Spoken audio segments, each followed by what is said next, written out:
Bab 055. Dan ya, waktu kami sangat terbatas. Lagi pula kupikir selera Zidane terlalu tinggi untuk memilihkan setelan yang cocok untuk orang lain. Aku takut itu tidak akan cocok untuk calon pasangan Anda, Nona. Via memasang senyum manisnya dan sedetik tersenyum remeh ke arah Joyce. Sayang sekali bukan. Jadi kami permisi dulu Nona. Nyonya, Via sedikit membungkukkan kepalanya kepada Nyonya Rima dan Joyce bergantian untuk pamit dari sana. Dan segera ia menarik tangan Zidane untuk mengikutinya. Bunda, aku ke sana dulu. Sampai nanti, Bunda, ucap Zidane seraya melangkah membuntuti Via sambil tersenyum puas. Zidane, tunggu, Joyce menarik tangan Zidane yang bebas di udara untuk menghentikan langkahnya. Sontak Zidane dan Via berhenti bersamaan dan menoleh ke arah belakang, ke arah Joyce yang sedang tersenyum ke arah Zidane tanpa peduli tatapan tajam mata Via saat ini. Apakah kau tidak penasaran siapa calon pengantinku? Tanya Joyce masih dengan percaya dirinya. Ia tidak menghiraukan gelagat Zidane yang sangat terganggu dengan kelancangan sikap Joyce terhadapnya. Maaf Nona Joyce, itu bukan urusanku, ucap Zidane begitu dingin seraya menyingkirkan tangan Joyce yang menggenggam pergelangan tangannya. Zidane segera menarik Via untuk menjauh dari tempat itu. Tempat yang bisa jadi akan menjadi medan perang jika mereka masih berlama-lama berdiri di sana. Heh, Zidane, Joyce mendengus kesal menatap punggung Zidane maupun Via yang mulai menjauh. Sabar, sayang, ujar Nyonya Rima menenangkan Joyce sambil mengusap-usap punggungnya. Terima kasih, Tante, Joyce tersenyum palsu ke arahnya. Tapi kalau boleh Tante tahu, siapa calon suami yang begitu beruntung mendapatkan calon istri yang sempurna seperti dirimu ini, sayang, tanya Nyonya Rima penasaran. Itu rahasia, Tante. Tante akan tahu nanti, ucap Joyce seraya melempar senyum penuh misteri. Zidane dan Via telah selesai melakukan sesi foto prewedding. Mereka juga sudah berganti dengan pakaian sebelumnya. Dua insan itu memutuskan untuk kembali karena Zidane masih ada beberapa hal yang perlu diurus di kantor. Begitupun dengan Via yang sudah memiliki janji dengan manajer Tony maupun Tuan Raymond untuk menyelesaikan beberapa hal. Silahkan Tuan Puteri, Zidane membukakan pintu untuk Via dengan bergaya sambil membungkukkan badan. Astaga, kau ini... Via mencubit pipi Zidane dengan gemasnya dan mulai melangkahkan kakinya untuk masuk ke dalam mobil. Zidane, kau sudah selesai? Sebuah suara menyapa mereka dari arah belakang. Via menghentikan gerakannya dan memilih untuk menoleh ke asal suara bertepatan dengan Zidane yang juga menoleh ke arah yang sama. Iya, jawab Zidane pada bundanya. Baiklah. Hati-hati ya sayang, Nyonya Rima memeluk Zidane dan segera melepaskannya. Baiklah Bunda, aku pamit. Bunda juga hati-hati, Zidane beranjak dan menghela Via untuk kembali masuk ke dalam mobil. Hati-hati, Zidane, ucap Joyce kemudian yang ditanggapi dengan wajah dingin dan tatapan tajam dari Zidane. Pria itu berlari kecil memutari mobil untuk masuk ke dalam sana. Ia segera menghidupkan mesinnya dan melesat meninggalkan Nyonya Rima dan Joyce yang menatap kepergian mereka dengan pikirannya masing-masing. Aku tetap tidak merestui kalian, batin Nyonya Rima. Kau bahkan tidak bertanya siapa calon pengantinku. Heh, lihat saja apa yang bisa aku lakukan, Zidane. Aku tak akan menyia-nyiakan usahaku selama bertahun-tahun ini, ucap Joyce dalam hatinya. Mari Tante. Joyce mempersilahkan Nyonya Rima masuk ke dalam mobil. Sambil menutup pintu untuk Nyonya Rima, ia mengeluarkan seringai liciknya dengan tatapan yang begitu tajam. Kemudian mereka pun melaju meninggalkan tempat itu. Tak jauh setelah meninggalkan butik itu, Zidane merasa ada yang salah dengan mobil yang ia kendarai. Keringat dingin keluar membasahi seluruh keningnya. Gurat kekhawatiran muncul di wajahnya. Zidane mencengkram kuat kemudinya menahan emosi dan rasa takut yang membaur menjadi satu. Sial, Zidane memukul kemudi itu dengan keras. Ada apa Zidane? Tanya begitu khawatir. Sedari tadi ia telah memperhatikan perubahan wajah Zidane. Seseorang menyabotase mobil ini. Remnya blong, Via, ucap Zidane dingin dengan sorot mata tajam mengarah ke depan. Apapun yang terjadi nanti aku akan menyelamatkanmu, Via. Zidane menggenggam erat tangan Via dan mendapat sebuah anggukan dari wanitanya itu. Mereka memang harus menghadapi hal ini dengan tenang. Entah musuh yang mana yang sudah berani melakukan hal kotor seperti ini untuk menyingkirkan mereka. Segera hubungi Han dan beritahu situasi kita saat ini. Perintahkan dia untuk mengikuti kita melalui sinyal GPS yang terhubung ke ponselnya. Dan kerahkan tim untuk segera menemukan lokasi kita nanti, ucap Zidane seraya menyerahkan ponselnya kepada Via supaya Via mengikuti perintahnya untuk meminta bantuan. Halo, Han. Ini aku Via, ucap Via setelah sambungan itu terhubung. Ada apa, Nona? Mengapa ponsel Tuan ada bersama Anda? Tanya Han heran. Wajahnya berubah serius karena ia merasakan hal buruk akan terjadi. Sesuatu terjadi, Han. Seseorang menyabotase mobil kami dan rem mobil ini blong. Dengar?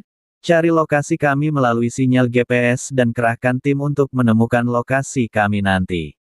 Segera selamatkan kami, Han. Perintah Via mengikuti arahan dari Zidane. Baik, Nona. Sambungan itu pun terputus.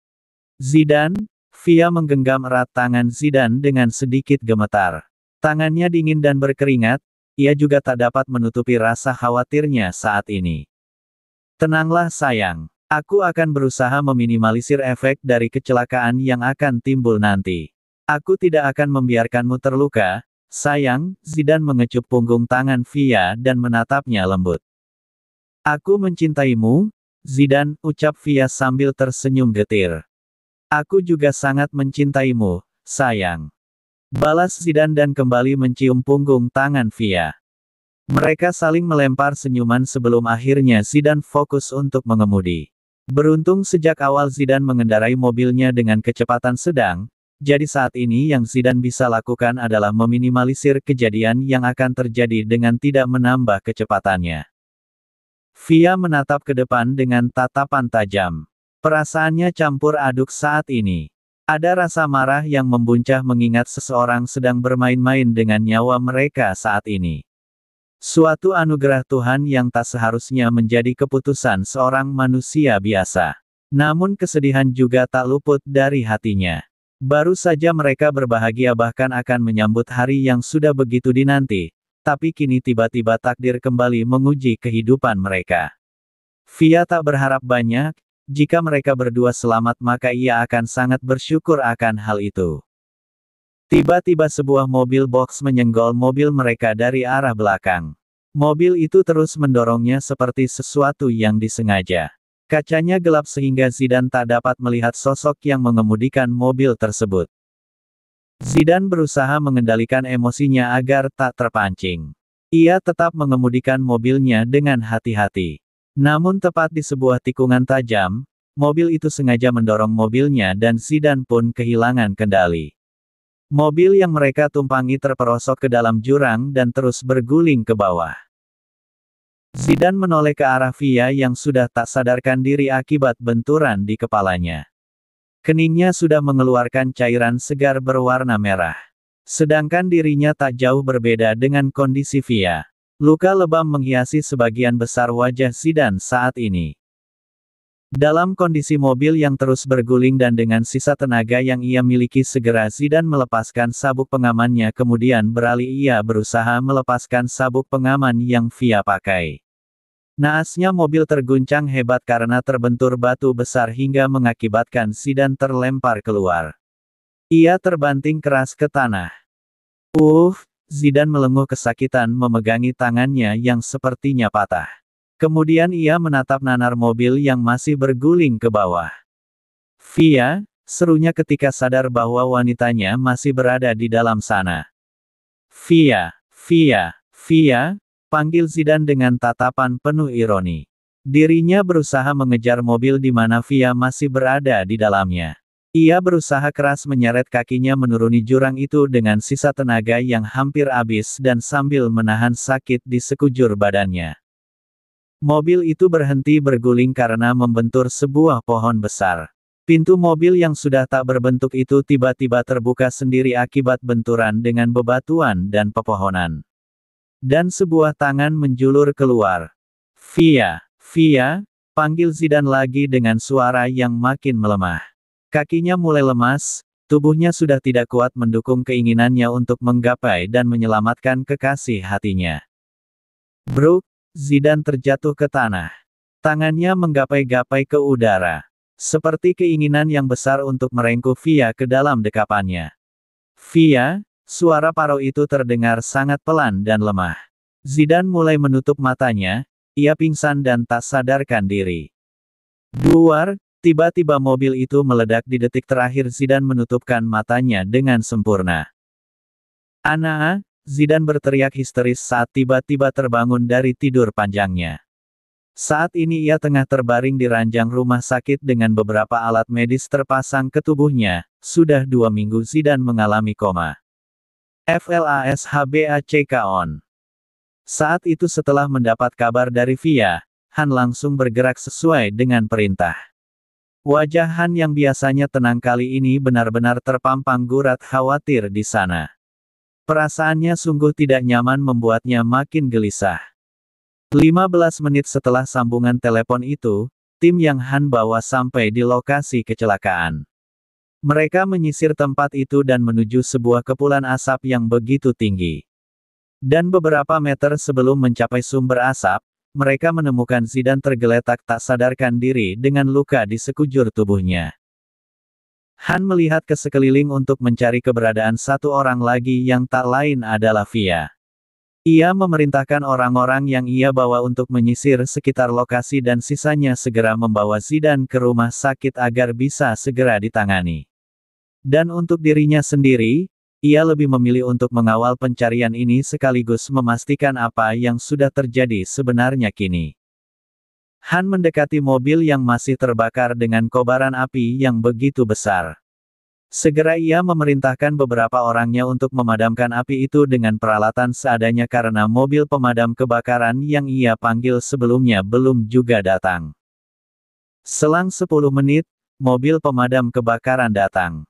Mobil yang sedang berkobar mereka taklukkan dengan cepat.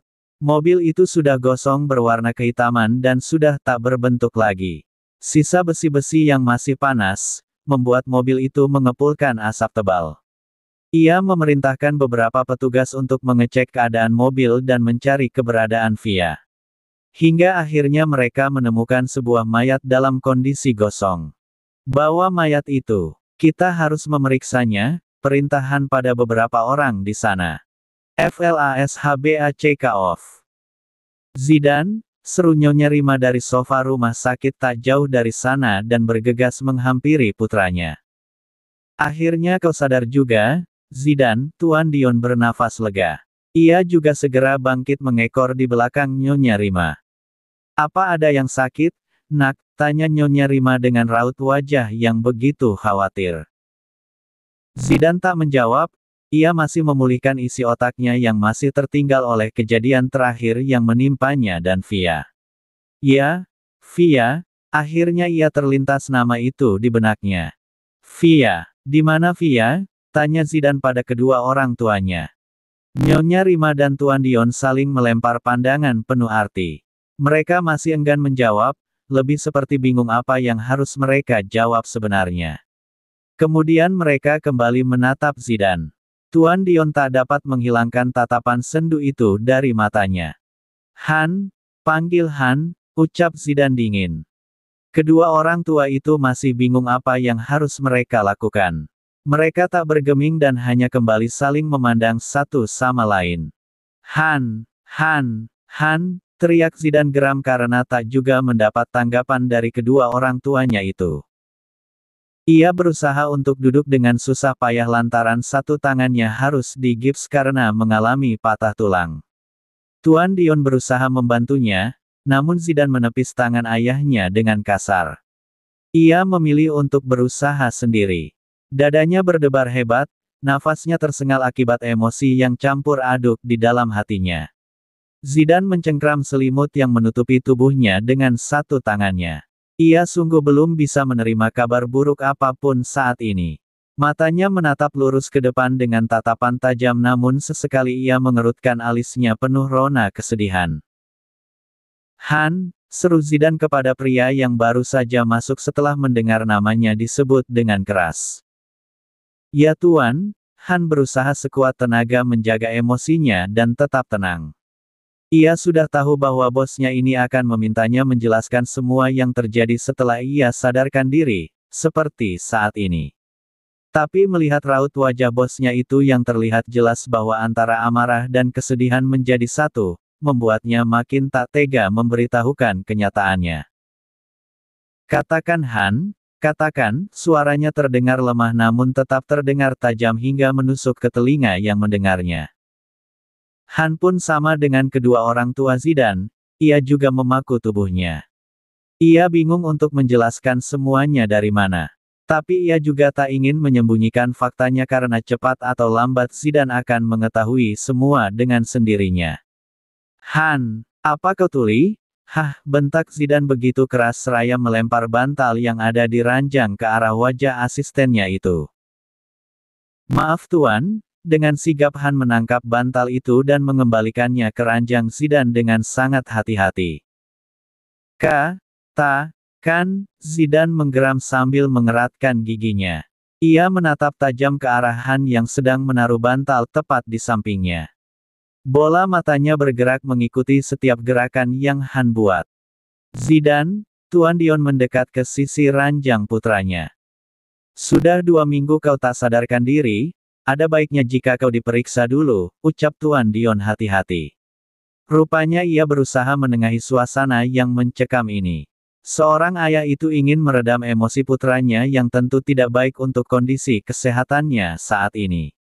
Pun tujuan lainnya adalah untuk mengulur waktu di mana mereka harus menjelaskan sesuatu pada Zidane setelah ini.